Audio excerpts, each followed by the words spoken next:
So you are a teacher, an educator, and you are thinking of becoming a real estate agent. Why should you do that? Why should you not do that in 2022? Was it? They're all crooked. Kaylin's wearing broken glasses. We're going to get right to why you should be an educator and a real estate agent, or why you should not in 2022. Stay tuned to the very end. We're going to give you our secret tip to being successful.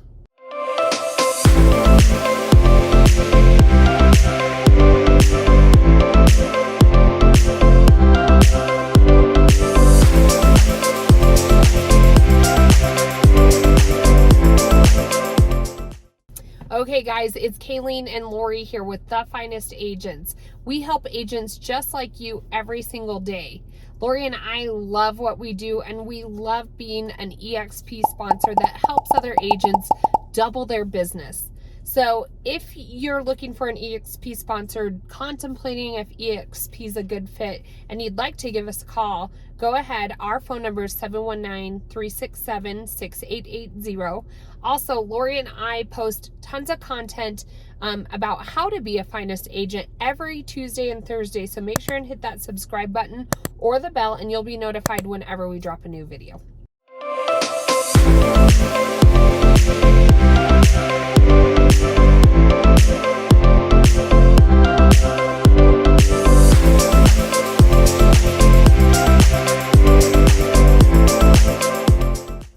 Okay, so Lori and I both come from an education background, so we are just like you. We've been there. Yeah.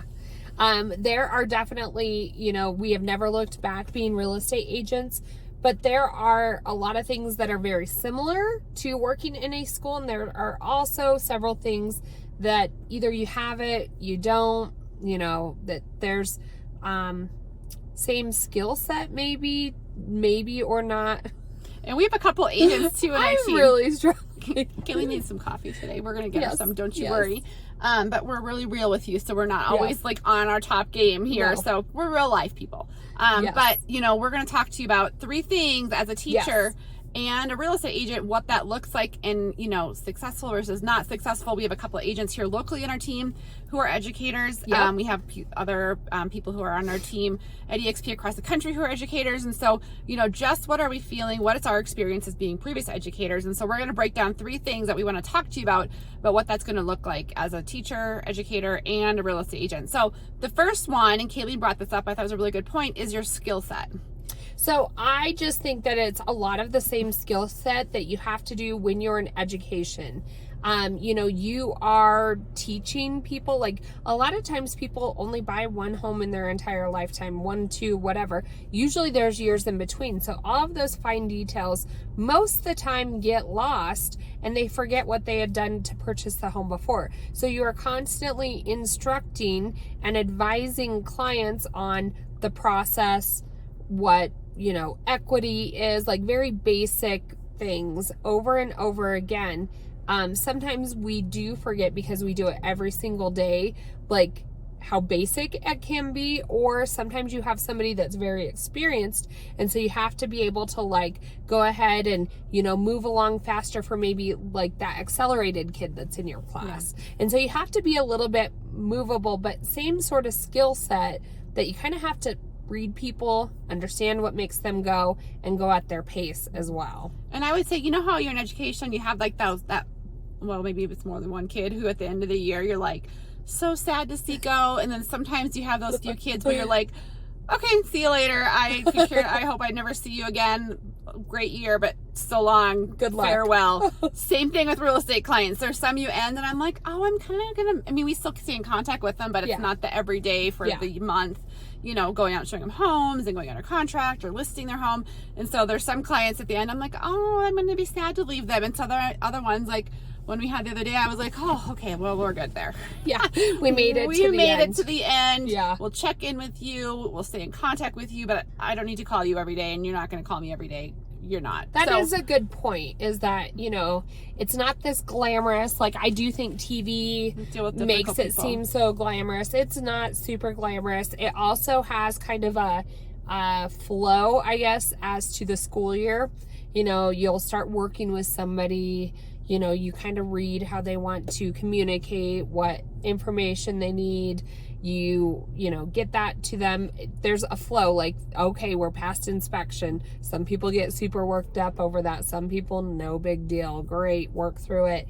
But it's like a 30-day, workflow, I guess, maybe 45-day workflow versus 9 months. Right. So similar skill set is our first point. Our second point for teacher and educator is, what was my second point? I had a really good second point. What was it? Do you remember what it was? Do we have to go in order? No, we don't have to go in order. Okay. I know what it was. It was work ethic, and then the amount of money that you put in. Yeah, that was. This is one of my favorite parts of being a real estate agent compared, and Kaylee knows I get on this, but this is, and my husband does too, but I know that in education, when you're really good at your job, there's a lot of effort. There's a lot of effort, and all they do is give you more work. Like, to me, it's like, yes. Oh, you're really good at your job. You should take on this other project. You should kids love more you. classes. Do this.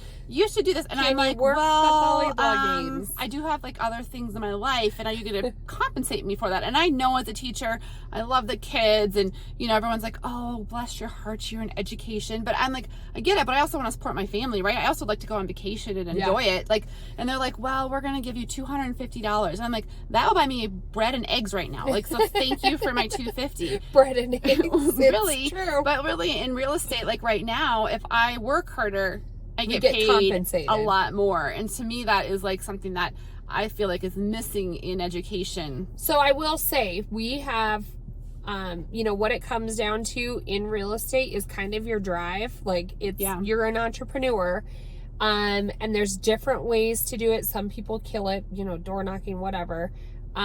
Video marketing, whole nother ball game. But whatever you do, you have to have that work ethic that, I think, to be honest, is either in you or it's not. Either you're an entrepreneur or you have a passion for this or you don't. Like, we have worked with people before that come from an education background, and really at the end of the day, it was a good fit in education. They appreciated their time off, and they didn't have that grit. Sometimes you start at, like this morning, I left my house at 8 a.m. We aren't getting home till 5 p.m., which, to be honest, is kind of a long day in real estate. Mm-hmm. I showed houses the other day. We went through 11 houses in one day. That was like all day long, but it takes a lot of preparation than just that day. Like, I think people think, oh, I can show houses. That's not a big deal. Oh. No, you're on the clock really 24/7. You have to be willing and able to accommodate to whatever that client needs as far as timing. If they work during the day, you have to be available for phone calls. And there's agents out there that say, I have hours. That's not the case. That's not true. And sometimes when the agents, we work with them here locally and across the country, and they're like, I'm not being successful. I'm like, well, talk me through your day. Tell me what you do on a regular day. And, one of the agents I was talking to, she like crochets for a while, then she went hiking for a while, and then she worked out for a while. And she's all telling this to me, and I'm like, do you hear what you're saying? Do you hear that you're not working? Like, you are, I know you don't have to go into the office or in somewhere to do that, but you're not going to gain. I know people say, oh, talk about real estate while you're working out. Talk about real estate. You have to be pretty intentional about it. And if you just think you're going to... And you have to try at it. Like, you have to learn where to look for reports. And it's not that, curriculum set out. Like, there's many different ways and to get to the end goal. So you have to be a little bit creative, and you have to be able to troubleshoot yourself, I guess, and decide, like, if I'm going into commercial real estate, this is what I need to do. This is what I need to portray. If I'm doing residential real estate and I want to focus on, and it's hard to know. Like, we went through an identity crisis for like 2 years on, what are we? And Lori would literally look at me, what are we again? Yeah, what are we But doing? we tried. Mm-hmm. And we're willing to put ourselves out there to try. Right. So that was number 2, is work ethic. So you got skill set, you got work ethic. And a lot of times the question we get asked is, can I be part-time real estate agent and part-time or full-time in education? And so we said something that I think we're taking back. Oh, we are? Okay. I think if you watch a previous video, we were like, yeah, you can do it. We did it.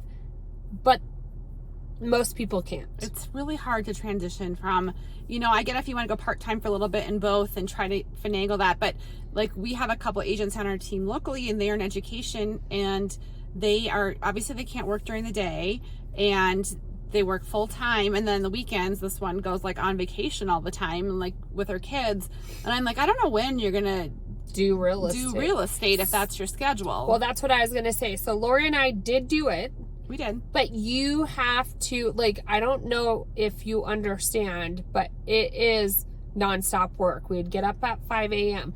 We would, be talking to those clients the night before. Hey, I can show you right at 3:45. Or maybe writing you a contract. You have to be willing work. to, like, maybe, take off your lunch or take some personal time and go show houses a couple times.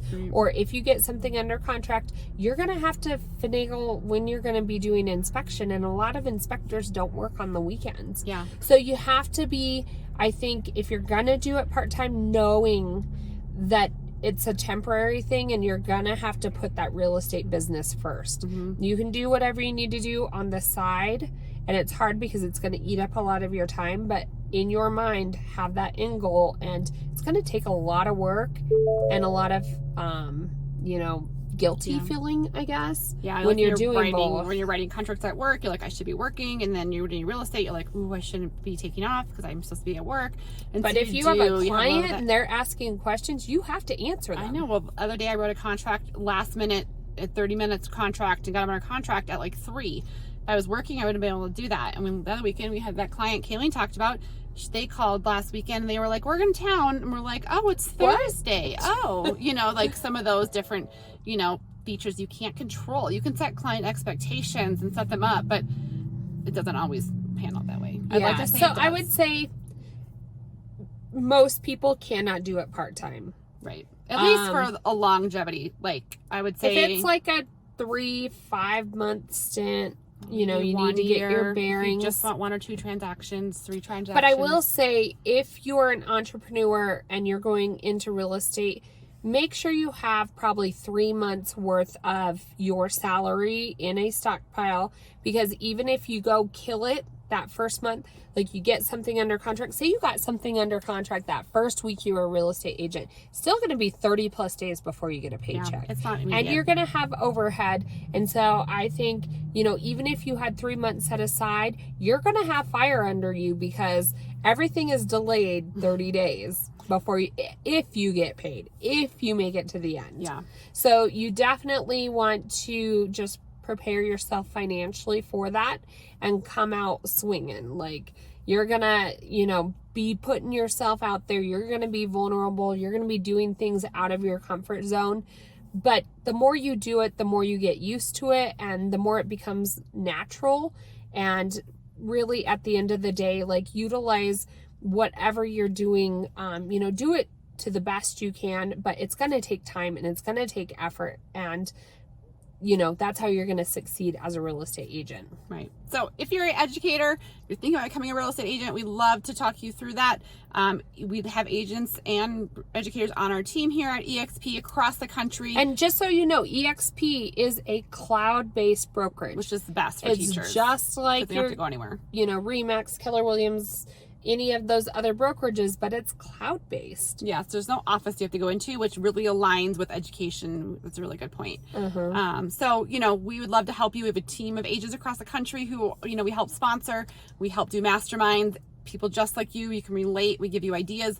We help you make that 6-figure income that you want to make. And so, again, the harder you work, the more money you can make. And, if you don't want to work, it can be very lucrative. It can be, but you don't have to either. But you will work less days than you did as a teacher. So anyways, reach out anytime. We'd love to help you. Give us a call or text 719-367-6880.